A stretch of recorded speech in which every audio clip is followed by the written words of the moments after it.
Hello, students. How are you? I hope you all are doing good and studying daily at home. Today, we are going to study the third lesson, that is of third class, and the name of the lesson is Tyne and the Faraway Mountain. This lesson is written by Shikha Tripathi.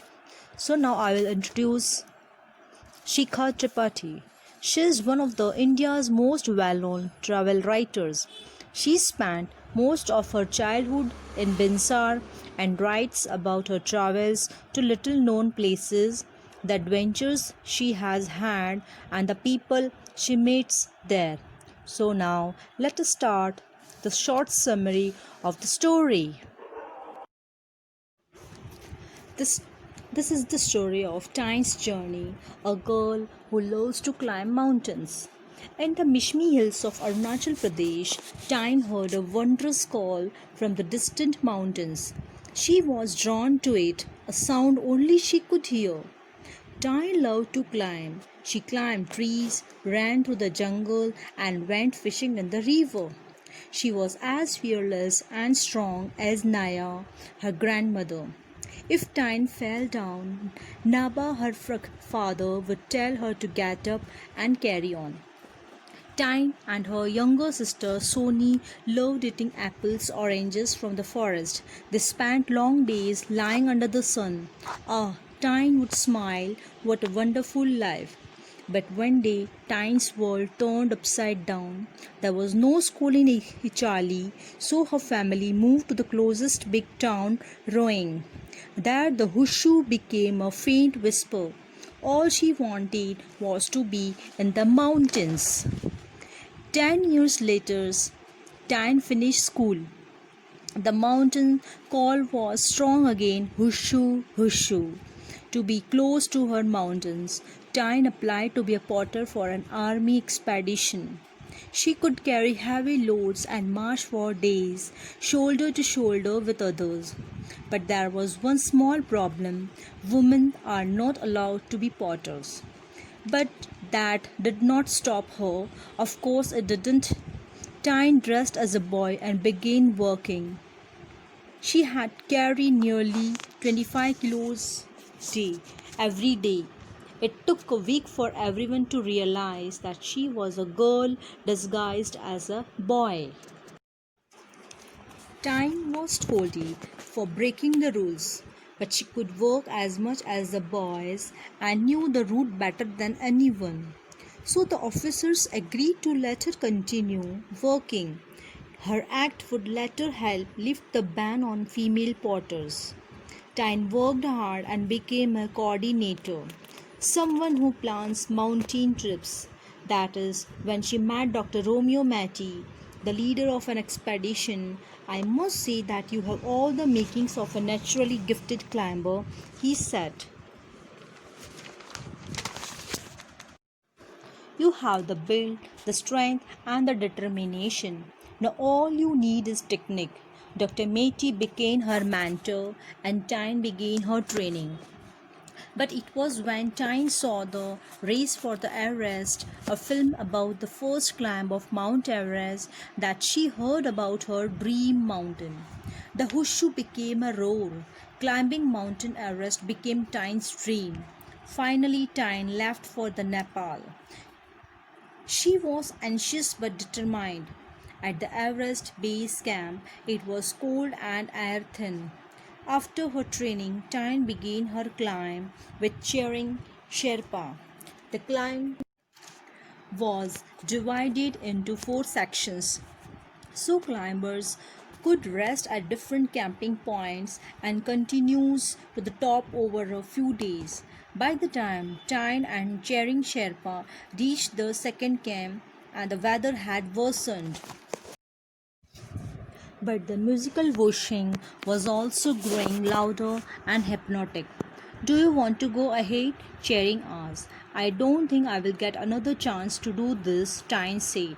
Somehow they reached their final camp, but the wind blew the tent and supplies away. They found another tent in which they took shelter. No walkie-talkies, no medicines. All Tyne and Cheering had was a packet of noodles. Let's share half of it. Chering suggested, "If we make it alive, we will eat the other half," Tyne said with a determined smile. For every 2 steps they took, the wind sent them reeling back a step. The stormy winds howled, "Go away," but the Tyne could only hear "Hushu." With a new resolve, they fearlessly began the last push to reach the top. At 10:45 a.m. on 9th May 2011, Tyne summited the highest mountain in the world. The young girl who loved to climb trees had climbed to the top of the world. She had found her faraway mountain and was one with the sound that had called her all her life. "Hushu, Hushu," she dances with her beloved mountain. So students, now I will also explain you the story in Hindi. वुशु वुशु आंध्र प्रदेश की मिश्मी पहाड़ियों में रहने वाली टीने ने दूर पहाड़ों से आती यह अद्भुत आवाज़ सुनी और उस आवाज़ की तरफ खींची चली गई। यह आवाज़ सिर्फ उसको सुनाई देती थी। टीने अपने परिवार के साथ इचाली गांव में रहती थी, जो एक घने जंगल और दिवांग नदी से घिरा हुआ था। टीने को चढ़ना पसंद था। वह पेड़ों पर चढ़ती, जंगलों के बीच दौड़ भाग करती और नदी में मछलियाँ पकड़ती। वह बिल्कुल अपनी दादी नाया की तरह निडर और बहादुर थी। अगर कभी वो जंगल में कहीं गिर जाती तो उसके पिता नाबा उससे कहते, "उठो और आगे बढ़ो।" उन्होंने उससे कभी नहीं कहा कि तुम यह काम नहीं कर सकती क्योंकि तुम एक लड़की हो। लेकिन एक दिन टीने की जैसे दुनिया ही बदल गई, क्योंकि अब उसे स्कूल में पढ़ाई करनी थी और इचाली में कोई स्कूल नहीं था। इसलिए पूरा परिवार रोइंग में रहने लगा। रोइंग में वुशु की साफ सुनाई देती आवाज़ बहुत ही कम सुनाई देती थी। उनका मन यहाँ बिल्कुल नहीं लग रहा था। उसे तो बस वापस उन्हीं पहाड़ों में जाना था। 10 साल बाद टीने की स्कूल की पढ़ाई पूरी हुई। उसका दिल बार बार दोहरा रहा था, "वुशु वुशु।" उसे वापस पहाड़ों में जाना था। पहाड़ों के करीब होने के लिए टीने ने आंध्र प्रदेश में होने जा रहे एक आर्मी अभियान दल में कुली के लिए आवेदन किया। वह ताकतवर थी और दूसरे कुलियों की तरह भारी सामान उठाकर कई दिनों तक पैदल चल सकती थी। लेकिन उसके सामने एक छोटी सी मुश्किल थी, और वह यह कि औरतों को कुली का काम करने की इजाज़त नहीं थी। लेकिन इससे क्या वो हार गई? बिल्कुल नहीं। टीने ने लड़के के कपड़े पहनकर काम शुरू कर दिया। हर दिन वह करीब 25 किलो वज़न उठाती, लेकिन करीब एक हफ्ते में सब लोग समझ गए कि वह लड़के के भेष में एक लड़की है। नियम तोड़ने के लिए टीने को बहुत डांट पड़ी, लेकिन उसने साबित कर दिया था कि वह लड़कों की तरह काम कर सकती थी। इसलिए उसे किसी तरह वहाँ काम करने की इजाज़त मिल गई। हालांकि उसके इस कदम से बाद में महिला कुलियों पर भी लगी पाबंदी हटने वाली थी। टीने ने बहुत मेहनत से काम किया और एक दिन वो संयोजक बन गई। अब उन्हें पहाड़ी यात्राओं की पूरी योजनाएं बनाती थी। एक बार जब वो एक ऐसे ही अभियान की योजना बना रही थी, तब उसकी मुलाकात डॉक्टर रोमियो मैटी से हुई, जिन्होंने कहा, "आपको देखकर मुझे लगता है कि आपके अंदर स्वाभाविक रूप से प्रतिभाशाली पर्वतारोही की सभी खूबियां हैं। अब बस आपको तकनीक सीखनी है।" डॉक्टर रोमियो ने उसमें उम्मीद की नई किरण जगा दी। फिर जल्द ही उनके निर्देशन में टाइन ने प्रशिक्षण शुरू कर दिया। लेकिन माउंट एवरेस्ट की प्रथम चढ़ाई पर आधारित film the race for Everest देखने के बाद ही उसको अपने सपनों की चोटी की जानकारी मिली। वुशु की आवाज़ उसके मन में गूंजने लगी, और अब बस उसका एक ही सपना था, माउंट एवरेस्ट पर चढ़ना। मार्च 2011 में टीने नेपाल के लिए निकली। वह चिंतित थी, लेकिन उससे भी ज़्यादा दृढ़ प्रतिज्ञ थी। एवरेस्ट आधार शिविर में सर्दी बहुत थी, हवा पतली थी और ऑक्सीजन का स्तर बहुत कम था। 1 महीने में प्रशिक्षण के बाद उन्होंने चेरिंग शेरपा के साथ चढ़ना शुरू किया। पूरी चढ़ाई 4 हिस्सों में होनी थी। ताकि पर्वतारोही अलग अलग शिविर बिंदु पर सुस्ताकर ऊपर की तरफ कुछ दिनों तक चल सके। लेकिन जब तक टीने और चेरिंग शेरपा पहले शिविर को पार करके दूसरे तक पहुँचे, मौसम विभाग ने खराब मौसम की भविष्यवाणी शुरू कर दी। लेकिन वुशु की सुरीली आवाज़ और तेज़ होती जा रही थी। चेरिंग ने पूछा, आप आगे बढ़ना चाहेंगी? उसने कहा, हाँ चाहती हूँ। टीने ने जवाब दिया, मुझे नहीं लगता कि मुझे वह मौका दोबारा कभी मिलेगा। तो वो आगे बढ़ते गए। शिविर 3 पर जबरदस्त हिमस्खलन की वजह से उनका तंबू गिर गया।